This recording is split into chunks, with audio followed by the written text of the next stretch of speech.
এমনও দেখেছি জীবিত মানুষ ভোট দিতে পারে না, কিন্তু কবর থেকে মরা মানুষ পর্যন্ত এসে ভোট দিয়েছে। হয়েছে না এসব ঘটনা? যশোরের অভয়নগরে বিভিন্ন স্কুল কলেজ ও মাদ্রাসার শিক্ষার্থীদের সাথে মতবিনিময় করেছেন কেন্দ্রীয় ছাত্র দলের প্রতিনিধি টিম। শিক্ষার্থীদের হাতে কি তুলে দিত? অস্ত্র। আর আমরা কি তুলে দিতে চাই? কলম। কোনটা ভালো? কোনটার শক্তি বেশি? কলমের শক্তি বেশি। কখনো অস্ত্র হাতে নেওয়া যাবে? কেউ যদি ভুল করে তাকে প্রতিবাদ করতে হবে, কিন্তু তাকে কি মারা যাবে? বৃহস্পতিবার সকালে উপজেলার নওপাড়া সরকারি মহাবিদ্যালয় সহ 5টি শিক্ষা প্রতিষ্ঠানে এই মতবিনিময় অনুষ্ঠিত হয়। বিএনপির ভারপ্রাপ্ত চেয়ারম্যান তারেক রহমান ঘোষিত রাষ্ট্র মেরামতের 31 দফা কর্মসূচি ক্যাম্পাসে শিক্ষার সুষ্ঠু পরিবেশ নিশ্চিত ও আগামীর নিরাপদ বাংলাদেশ গঠনের লক্ষ্যে এই মতবিনিময় অনুষ্ঠিত হয়। রেইনবো আছে না, রেইনবো? ওই যে রংধনু, রংধনুতে কয়টা রং থাকে?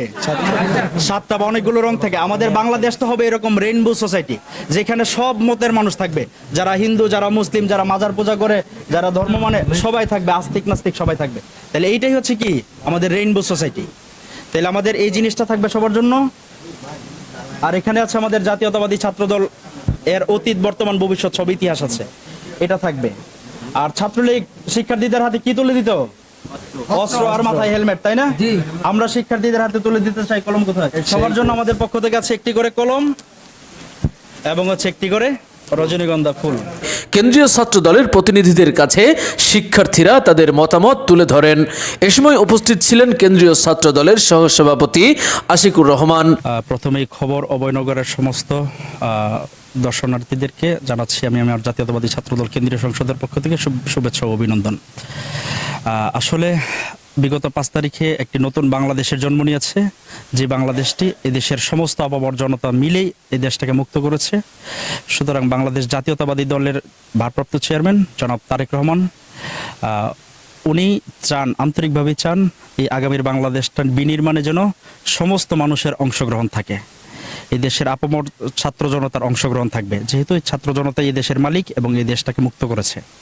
তো তারই অংশ হিসেবে প্রত্যেকটা শিক্ষা প্রতিষ্ঠানে প্রত্যেকটা শিক্ষার্থীর মতামত সংগ্রহ এবং তাদের সাথে একটা মত বিনিময় করবার জন্য উনি কেন্দ্রীয় ছাত্র দলের তত্ত্বাবধানে সারা বাংলাদেশের 26টি টিম গঠন করে সারা বাংলাদেশে পাঠিয়েছেন।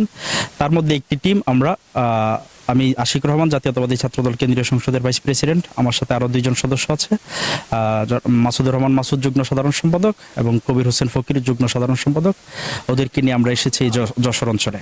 তেমনই করে সারা বাংলাদেশে আমাদের টিমের কার্যক্রম চলছে এবং এটা শুধুমাত্র ছাত্র দলের জন্য না, যারা কৃষক দলের রাজনীতি করে তারেক রহমান তাদেরকে প্রত্যেকটা ইউনিয়ন লেভেলের কৃষকদের কাছে পাঠাবেন, যারা যুবক আছে তাদেরকে যুবকদের কাছে পাঠাবেন, যারা মহিলা দলের রাজনীতির সাথে সম্পৃক্ত আছেন তাদেরকে মহিলাদের কাছে পাঠাবেন মত বিনিময় করবার জন্য। তো আমরা এই যশোরে বিগত 13 দিন যাবৎ আমরা এই যশোরের মাটিতেই বিচরণ করে চলেছি এবং তারই অংশ হিসেবে আজকে আমরা এসেছি এই অভয়নগরের মাটিতে। আজকে আমরা অভয়নগরে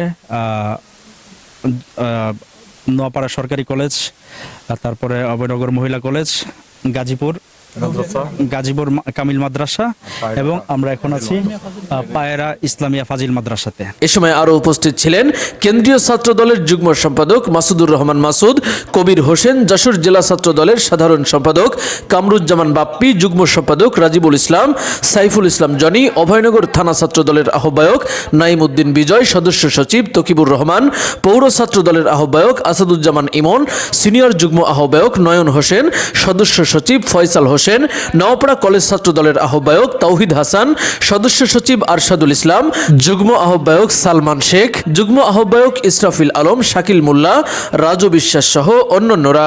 এ সময় কেন্দ্রীয় ছাত্র দলের প্রতিনিধি টিম শিক্ষার্থীদের হাতে ফুলের স্টিক, কলম, 31 দফা সম্বলিত লিফলেট ও ধানের শীষ প্রতীক তুলে দেন। ডেস্ক রিপোর্ট, খবর অভয়নগর। নওপাড়া পীরবাড়ি সংলগ্ন আনিস ট্রেড ভ্যালি মার্কেটে 2300 স্কোয়ার ফিটের একটি রেডি শোরুম ভাড়া দেওয়া হবে, যার সম্মুখভাগ 70 ফুট। ভাড়া নিতে স্ক্রিনে দেওয়া নাম্বারে এখনই যোগাযোগ করুন।